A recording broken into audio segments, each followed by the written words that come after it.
everybody, and welcome to the Copper Spoon Inn and Tavern. Today, I'm going to be showing you guys how to make this delicious French onion soup. Now, French onion soup is one of those things that I thought I could never make at home ever, and then when I tried making it at home, it was one of the easiest soups I've ever made. It just takes a lot of time.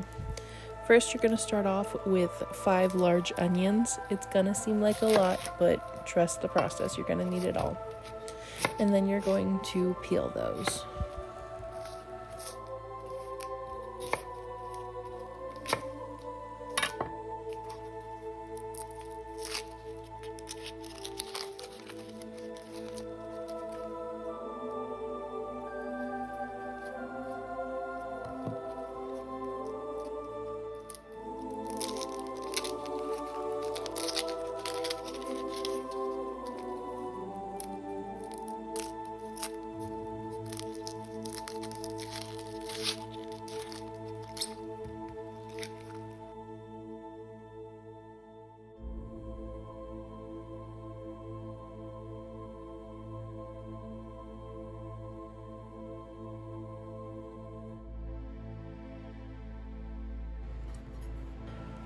So this is how you're going to want to slice your onion. You don't want to go directly up and down. You want to slice towards the center of the onion.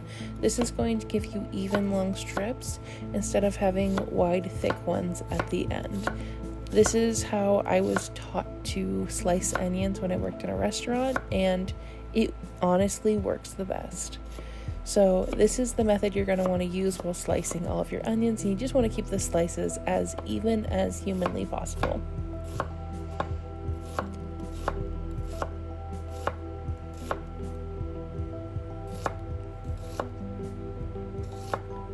Now, I'm not super fancy with my knife work. I did work in a restaurant for about 2 weeks, but that was about it.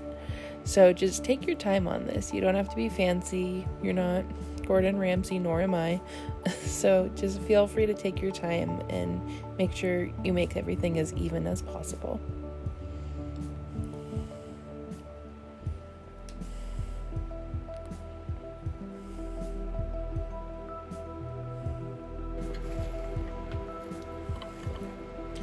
Once your onions are all sliced, you're going to move over to the stove top.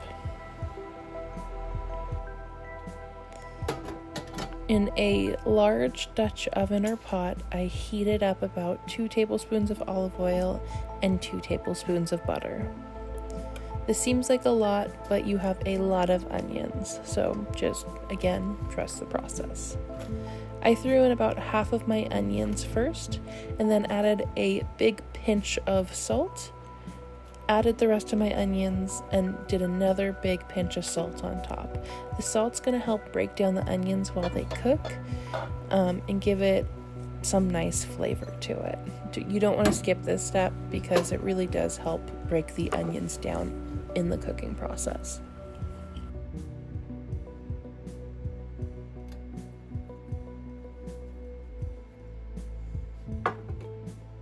You're going to saute your onions, and it's going to be really hard to mix everything around and make sure everything's getting evenly cooked at first, but I promise it will start to cook down.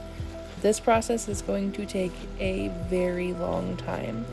It took me about 45 minutes to get my onions fully reduced, and I probably could have let them go a little bit longer and get a little bit more golden. But go as far as you need to. You want some nice brown color on it. A little bit more golden than mine would be preferred, but it'll turn out just fine if you get it to the point that you see mine at here.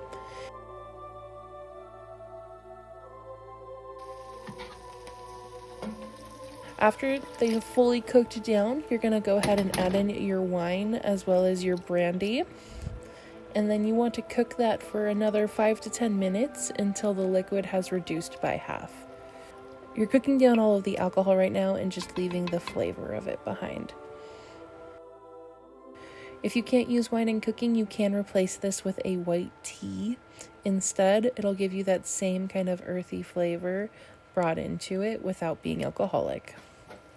After that was fully cooked down, I added in my beef broth as well as a big sprig of thyme. brought that to a boil, reduced it down to a simmer, and then let it cook for about 30 minutes while I was getting my bread ready.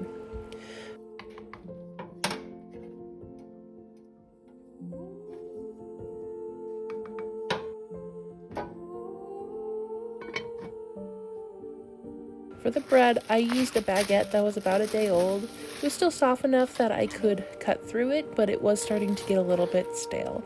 This is the perfect type of bread to use for this recipe because you want a really crispy crouton for this. I sliced about half my bread and left the rest whole. This is because you can eat French onion soup one of two ways. You can put a crouton directly into your soup, or you can get a piece of bread to dip it like I do.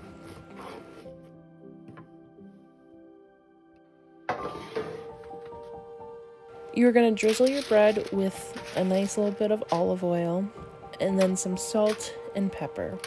Then you're going to throw that in a broiling hot oven until it gets nice and golden brown. I let mine go a little bit too long, but that's okay. It's going to be soaked up by the soup anyways.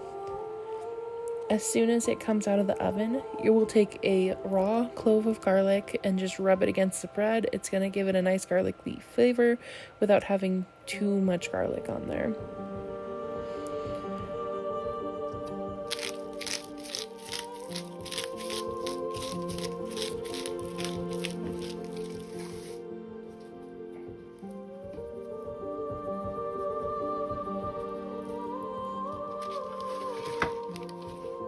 While that was in the oven, I went ahead and grated my Gruyere cheese, and then I added about equal parts of mozzarella. This is going to be the perfect combination to give you that nice gooey cheese pull that you see at the beginning of this video.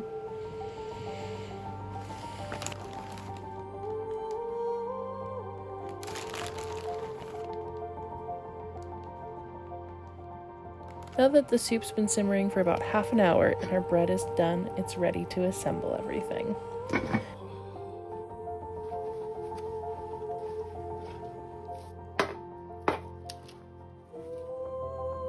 As you can see, I'm rubbing that garlic clove onto the bread, filling my bowls with soup. You want to make sure you have oven-safe bowls for this step. I put a crouton into each of the bowls, cover it with cheese, and then throw it back under the broiler until it's nice and ooey gooey. I hope you guys enjoy this one and let me know what you think of the recipe.